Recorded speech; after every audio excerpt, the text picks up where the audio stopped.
ये सूचनाएं आ रही थी कि समाजवादियों के ऊपर छापे पड़ेंगे। अखबारों में भी छोटी छोटी बड़ी बड़ी खबरें पढ़ने को मिलती थी कि समाजवादी लोगों के यहाँ छापे पड़ेंगे।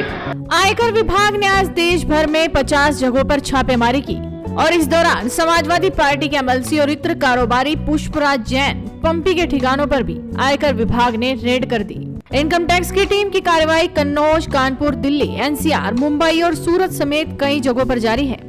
लेकिन आयकर विभाग की इस कार्रवाई से समाजवादी पार्टी पूरी तरह से नाराज है, क्योंकि आज ही सपा सुप्रीमो अखिलेश यादव इत्र कारोबारी पुष्पराज जैन पंपी के साथ कन्नौज में प्रेस कॉन्फ्रेंस करने वाले थे, लेकिन उससे ठीक पहले ही आयकर विभाग ने रेड कर दी।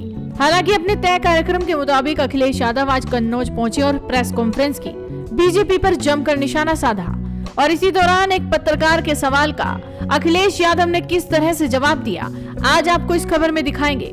लेकिन उससे पहले आपको बता दें कि पुष्पराज जैन उर्फ पंपी की गिनती अखिलेश यादव के करीबियों में की जाती है। वो कन्नौज के इत्र कारोबारी हैं। आयकर विभाग की टीम कन्नौज, हाथरस, कानपुर, लखनऊ, मुंबई, नोएडा समेत कई जगहों पर छापेमारी कर रही है। और खास बात है कि कल ही अखिलेश यादव ने ऐलान किया था कि हम शुक्रवार को पंपी जैन के साथ कन्नौज में प्रेस कॉन्फ्रेंस करेंगे। लेकिन इस प्रेस कॉन्फ्रेंस से पहले ही पंपी जैन के घर पर आयकर विभाग ने छापेमारी कर दी। सुबह 7 बजे ही आईटी की टीम पुष्पराज जैन के घर पहुंच गई थी और उस वक्त पंपी जैन भी घर पर ही मौजूद थे। लेकिन जैसे ही आयकर विभाग की कार्रवाई हुई, समाजवादी पार्टी बुरी तरह से भड़क गई। अखिलेश यादव ने प्रेस कॉन्फ्रेंस कर बीजेपी पर जमकर निशाना साधा कि इधर लगातार पिछले कई दिनों से और पिछले महीने से ये सूचनाएं आ रही थी कि समाजवादियों के ऊपर छापे पड़ेंगे।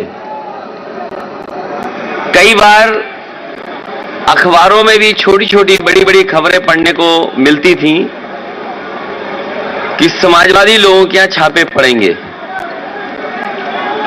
और इधर 2 हफ्ते से लगातार देख रहे हैं कि समाजवादी पार्टी से जुड़े हुए लोगों के ऊपर छापे पड़ रहे हैं।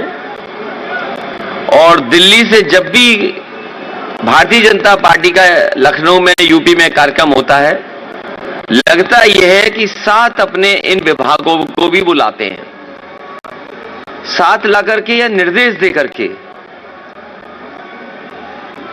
उनको यहां लाया जाता है और लगातार छापे पड़ रहे हैं। लेकिन जब एक पत्रकार ने अखिलेश यादव से सवाल किया कि पीयूष जैन के घर पर छापे के बाद आपने ही कहा था कि छापा तो पंपी जैन पर पड़ना था, लेकिन गलती से पीयूष जैन पर पड़ गया, तो क्या इसी से बीजेपी प्रेरित हुई है? लेकिन अखिलेश यादव ने इस सवाल का किस तरह से जवाब दिया, आप खुद ही देख लीजिए। जब से ये पिछला छापा पड़ा है तब से आपके लगातार बयान आ रहे हैं मीडिया के ऊपर, टीवी के ऊपर कि पी जैन का कंफ्यूजन हो गया, जाना था उधर, चले गए उधर। तो कहीं ऐसा नहीं लगता है कि इससे और ज्यादा प्रेरित हो गए कि चलो अब उधर ही चलते हैं, भूल सुधार लेते हैं? कन्नौज का इत्र का व्यापार सच के फूलों से चलता है। कन्नौज का इत्र जो व्यापार है वो सच के फूलों से चलता है। इस बार झूठ के फूल को सबक सिखाने का काम कन्नौज और प्रदेश के लोग करेंगे।